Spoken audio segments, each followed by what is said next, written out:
Hello, this is Hi Bob Warbob, and let's play some Ultimate General Civil War.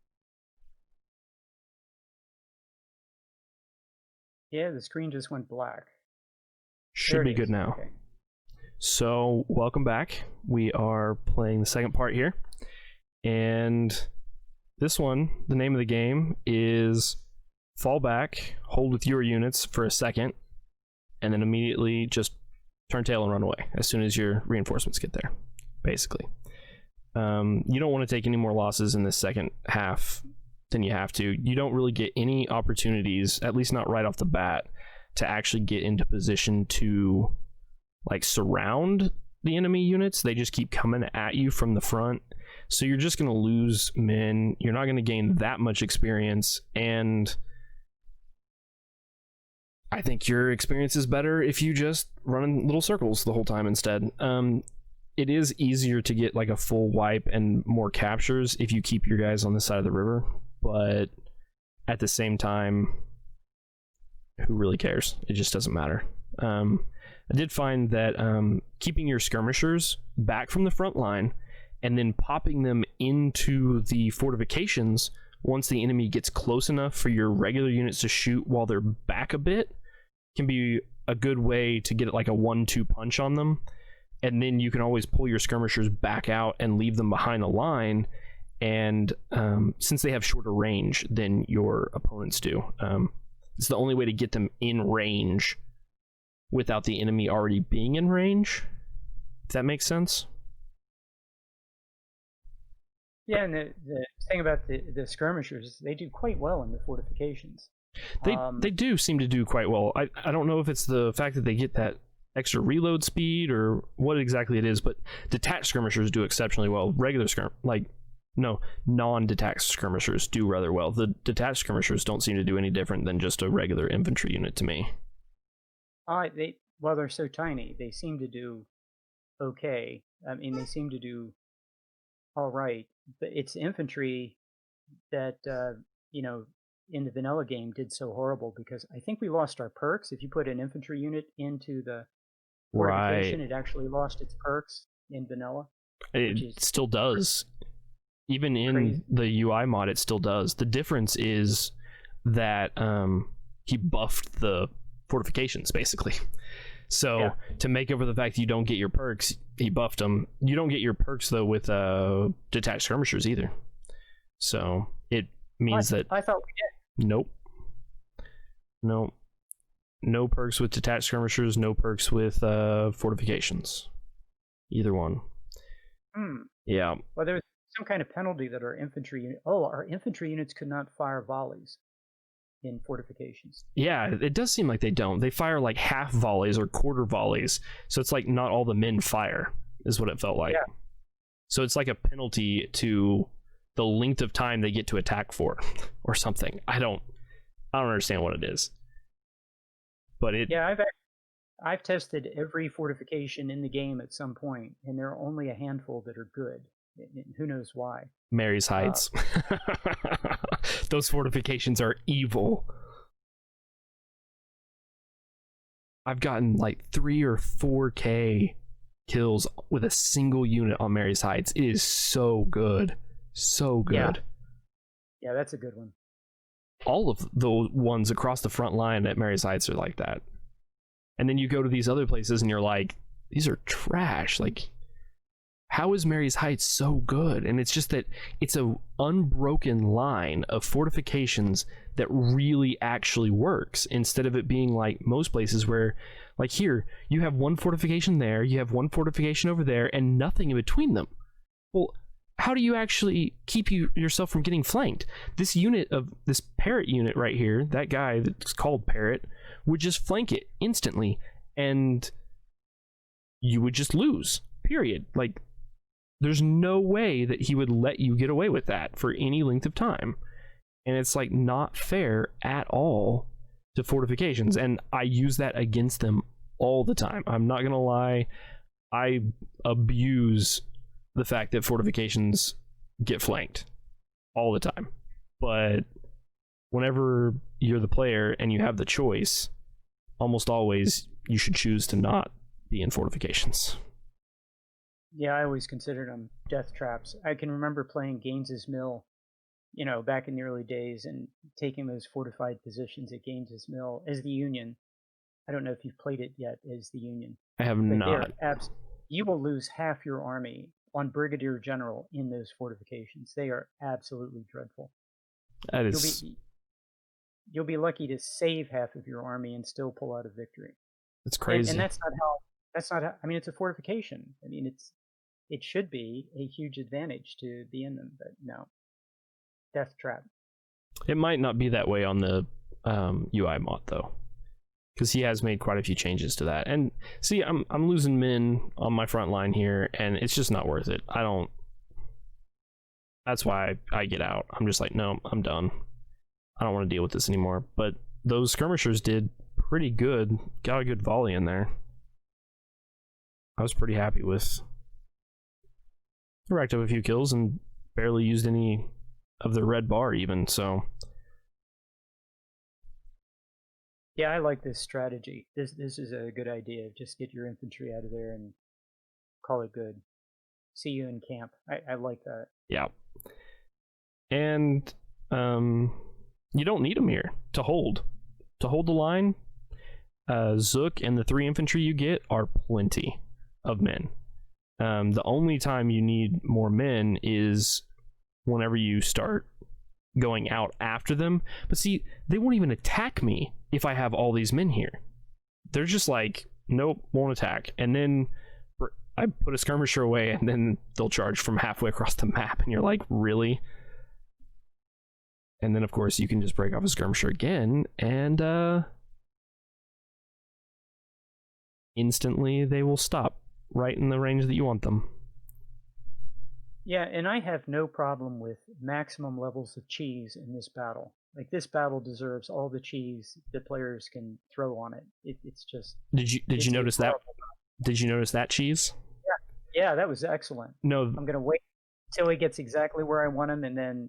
There's even more than that. Huh? There's even more than that. Did you see me put away the detached skirmisher? Yeah. So what I did is I put away the detached skirmisher. It stops him from firing because he was targeting the detached skirmisher. So he doesn't get to fire a full volley at the detached skirmisher. Oh, that's excellent. The cheese just continues whenever it comes to this map. And every once in a while I'll do that. Whenever I get out of position, I'm just like, oh man, I'm going to get hit. And then I'm just like, put away the detached skirmishers. And then he can hit air for all I care. Because then he just has to stop and reload. And that gives you a chance to like get some flank shots and stuff. It's pretty cheese, but it's pretty awesome. Yeah, for this battle, anything you want to do, there's no limit.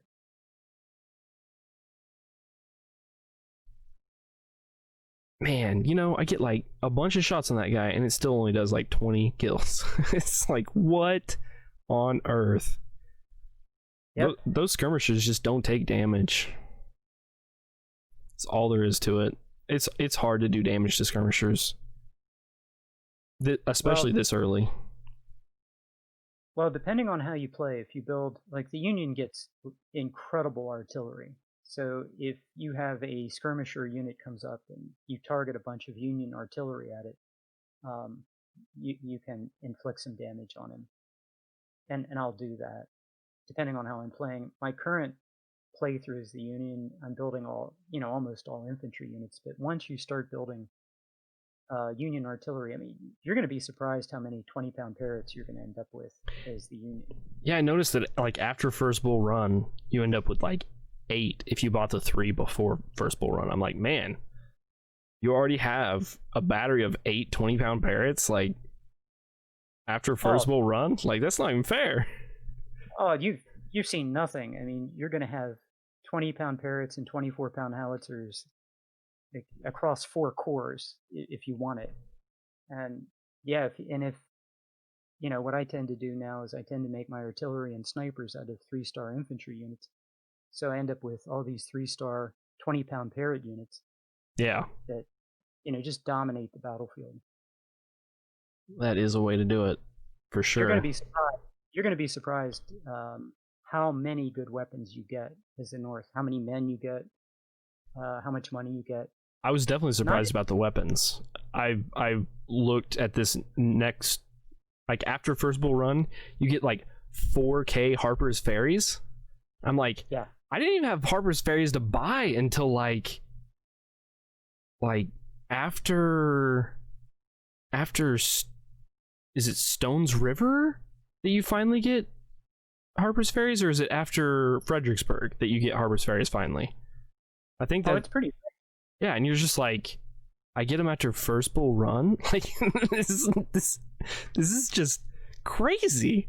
But then all you get in captures is just rebores, and you're like, ugh, this is gross. I have like 4.5K rebores after First Bull Run, and I'm like, what am I gonna do with 4K rebores? And it's like, I guess throw them on some units and just hope that they do all right. So what I found here is you have to put away your detached skirmishers for them to charge you like at all. They won't even like come close to you if you leave your detached skirmishers out. So if you want to like not kill anything here, just leave your detached skirmishers out there and they will never even come near you.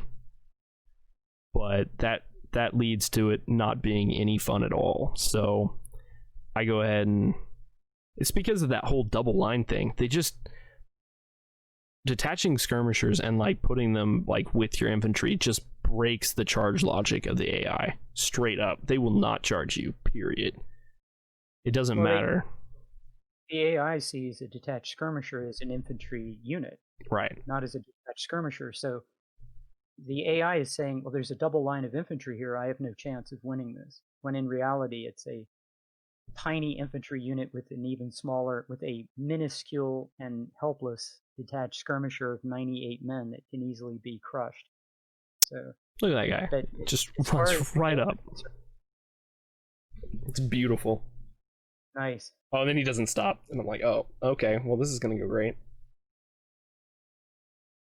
I think that the fortification gives you an okay melee bonus. And then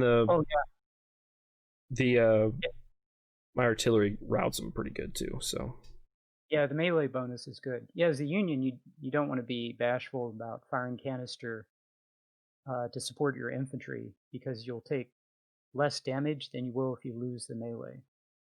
And you're always at risk of losing the melee as the Union. Yeah, I should have put the detached skirmishers in there like that for the previous one. I just didn't know he was going to keep charging in. If I'd known that, I would have played it a little bit different. So then, once you clean everything up each time, then you go ahead and put away all your skirmishers, and then you can restart over again. You just don't want to get overwhelmed, is the problem. Like, you can get overwhelmed here with the number of how few men I've left behind, basically, to cover this if you don't play it carefully. Yeah, the thing that the UI mod has done, which I think is going to be good, and I've watched the JMP mod, is that the individual units are more aggressive. But I think what the game, if the game really wants to get this right, which it doesn't have right yet, is Confederate infantry and Union infantry did not attack as individual units. They attacked in division formation. So if you really wanted to make this as stressful as it was historically, have all of the infantry, the AI infantry, come up together. Right. And nobody charges out of sequence. Like they hold a division formation, a straight line, matching your line, exchange shots for a while. And then if one of your units starts to break, that's when they charge. And that would put us under enormous pressure. But them coming in one at a time is just kind of shifting resources. Yeah. Shifting units around. Or not even having to shift units around. Because if they only come at you one at a time, you can just wait for that one to get done charging and another one charges in after him, but that one's already done. So you're like, no big deal. Yeah, and you can easily beat this by just shifting artillery fire too. Because that too. The first one comes in and you hit him with a couple of blasts of 24-pound howitzer, he's going to break, and then you shift fire to whoever is behind him.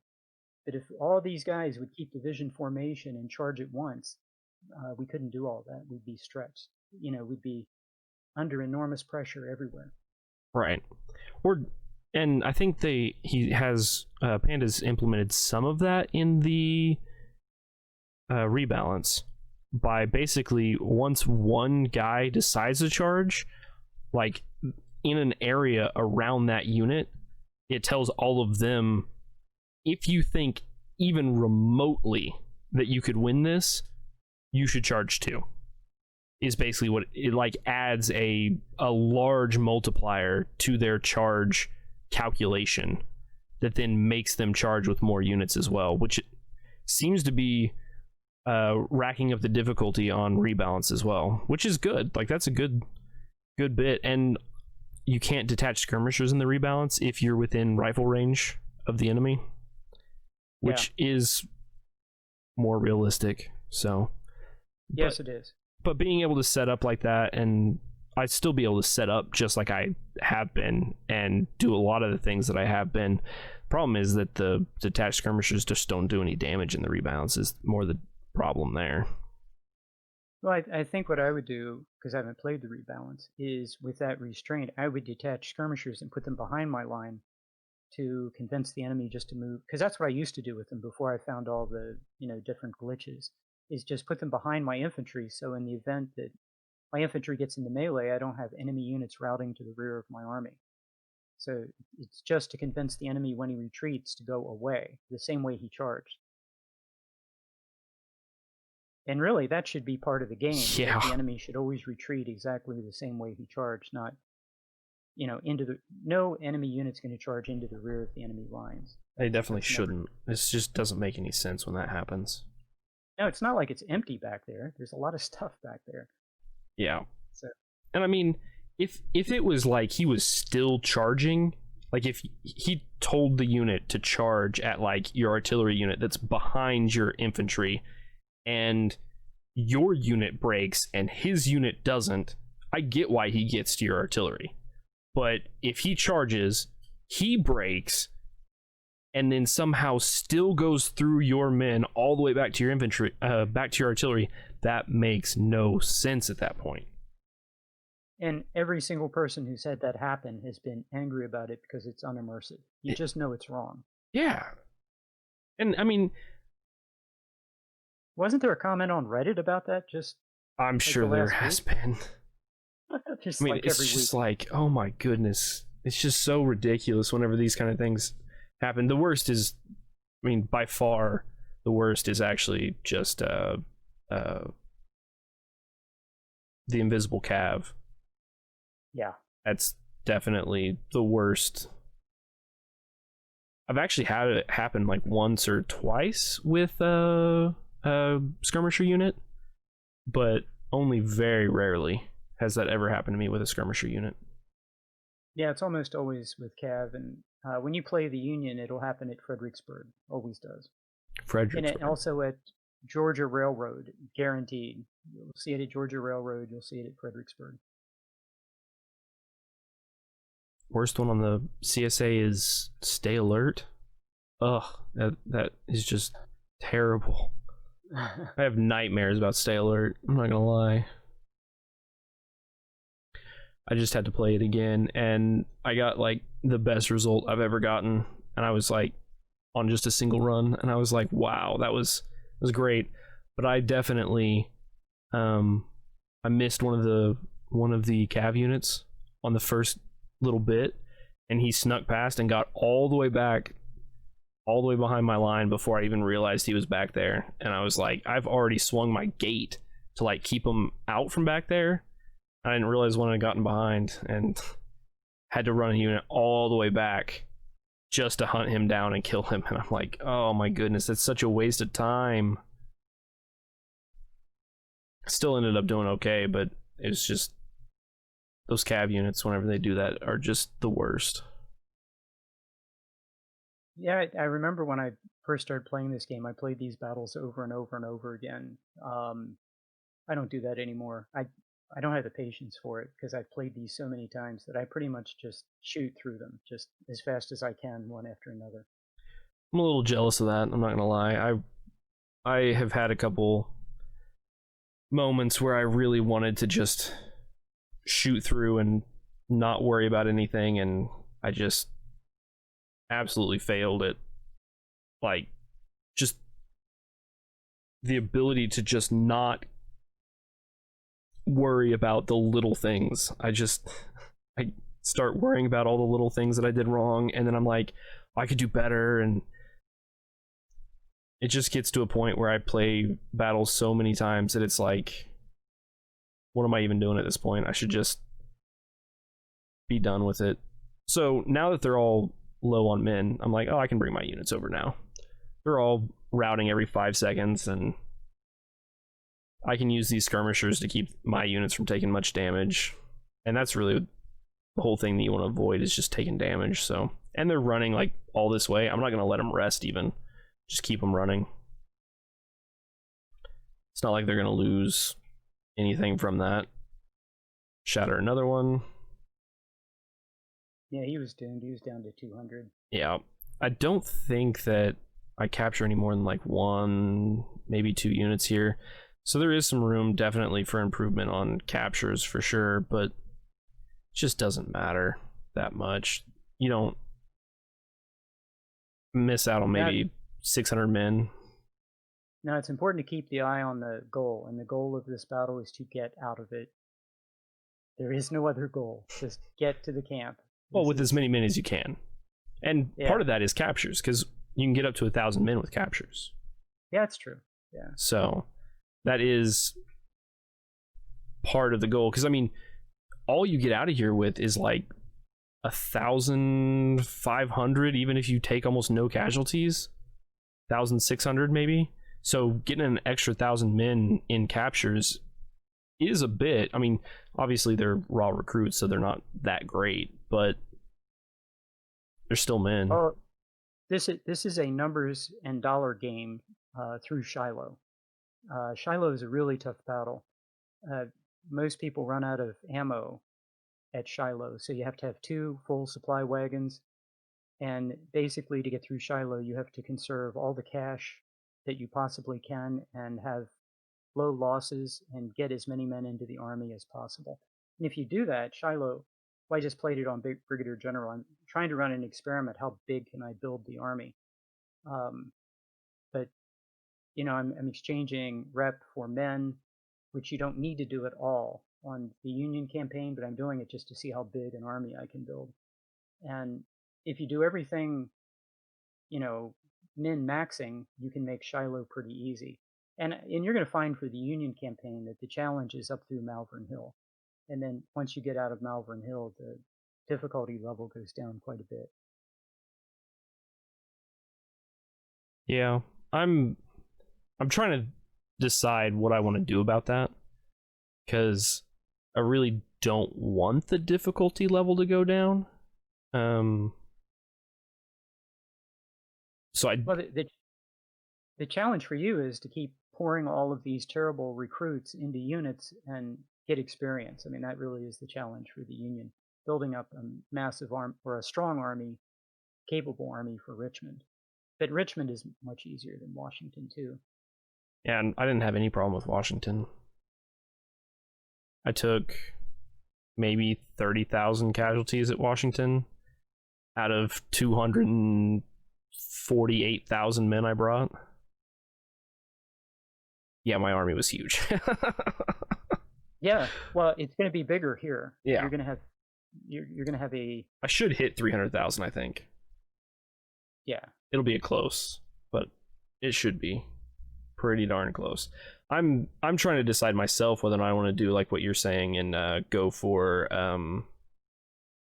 the recruits even with rep buy, even just to absolutely max out on the number of recruits I can have. Trying to decide that. I don't know what my decision is yet. In the early part of the game, it might be worth it, but then over the course of the campaign, you'll be flooded with, first of all, you'll be flooded with men and money, and you're going to start capturing really good weapons from the CSA. And then they at some point route straight through my line into my artillery. Right. I'm just like, I forget it. And then I'm like, wait a second, my artillery's back there. I can't remember when I remember my artillery is right there, but he's routing straight towards. Okay, he didn't quite get my artillery. It was close. It was close. And that was my allied artillery anyway, so didn't really care. I think it's got like 1 minute. Yep, there we go. It's over. That's excellent. Yeah. So I didn't lose too many men. I didn't catch exactly how many that was. We can look back at this and see exactly what it was. It was 943 total. I think that only like about 150 were my men. So that was pretty good. Now I'm just looking at the numbers on these things. Just looking at how many men I lost. The skirmishers on my side did really well. I was really surprised at how well I was able to get killed with those skirmishers. Yeah, they did insanely well. Yeah, those artillery did okay. Got some experience, got some guns. Those promotions are good. Yeah. Very. A few of them won't be for my men, they'll be for the men that were there, but that's fine. So yeah, I think you start out with a 850 and an 840. So I took about 110 off of one and 20 off the other, I think. Wow, that's excellent. So get through with most of the men. I didn't see what was the number of men I got from the captures. 433. So that's not bad. It's not crazy good, but Well, that was a really fun battle and an excellent result. And I almost want to play it again. almost. Almost. I got lucky on the generals I got, but at the same time I got unlucky, because if you actually buy all of those, that is almost all of the money. Like, it's over half the money that you get to start with. And I really should have probably re-rolled it and gotten like a bunch of colonels instead, because I think getting a bunch of colonels would have been better than getting 3 brigadier generals that all cost that much money, because that is a lot of money to spend just to get that colonel there. That's an additional colonel, you know? Well, this has been a blast. Hope you guys have had as much fun as I've had. I'll see you again in the next episode. You guys have a good one,